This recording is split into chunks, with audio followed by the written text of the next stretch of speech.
শুরু করছি পরম করুণাময় আল্লাহর নামে। প্রিয় কৃষক কৃষানী ভাই বোনেরা, আপনারা দেখতে পাচ্ছেন আমি একজন কৃষকের বরবটির জমিতে এসেছি। এই বরবটির জমিতে এসে যা দেখলাম তাতে আমি একটু হতাশই হয়েছি। কেননা এই বরবটির জমিটি মূলত বিভিন্ন ধরনের রোগ এবং পোকার আক্রমণে আক্রান্ত। এটা প্রথমত হচ্ছে এটাতে সাদামাছি এবং থ্রিপসের আক্রমণ আছে। দ্বিতীয়ত হচ্ছে এই গাছের যে পাতাগুলি আছে সেই পাতাগুলিতে অনেক পাতায় রাস্টের আক্রমণ আছে, রাস্ট হয়েছে। হ্যাঁ, আপনাদের একটু দেখাই, দেখেন এই যে রাস্ট, এটা প্রাথমিক পর্যায়ে আছে। এবং অন্য অন্য পাশে দেখলাম যেটুকু আমি আপনাদের যদি একটু দেখাই, এই পাশে রাস্ট আক্রান্ত পাতা আমি সংগ্রহ করলাম। দেখেন এই যে এই পাতাগুলি কিন্তু মূলত রাস্ট আক্রান্ত। হ্যাঁ, এটা রাস্ট হচ্ছে মূলত এক ধরনের ছত্রাকের আক্রমণে হয়।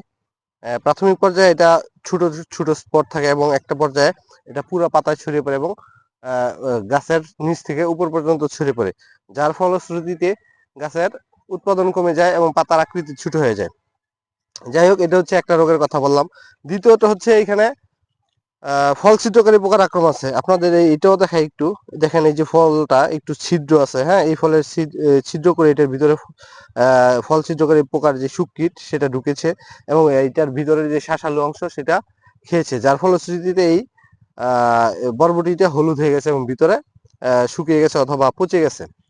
আর দ্বিতীয় হচ্ছে এই দেখেন আপনাদের এই গাছের পাতাগুলো একটু মোজাইক আকৃতি হয়েছে।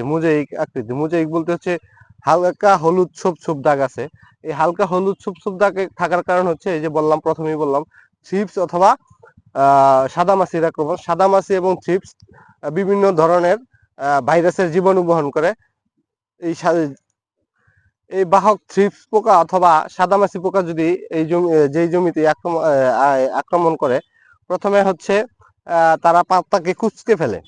হ্যাঁ, পাতাগুলো কুঁচকে যায় এবং পাতার আকৃতি ছোট হয়ে যায়। দেখেন এই গাছের পাতার আকৃতি অনেক ছোট ছোট ক্ষুদ্রাকৃতি হয়ে গেছে এবং এটার আক্রমণ যখন ব্যাপক আকারে হয়ে যায় তখন এই যে বাহক পোকা, এই বাহক পোকার মধ্যে যেই ভাইরাসের আক্রমণ থাকে, ভাইরাসের জীবাণু থাকে, সেই ভাইরাসের জীবাণু কিন্তু এই গাছে ছড়িয়ে পড়ে।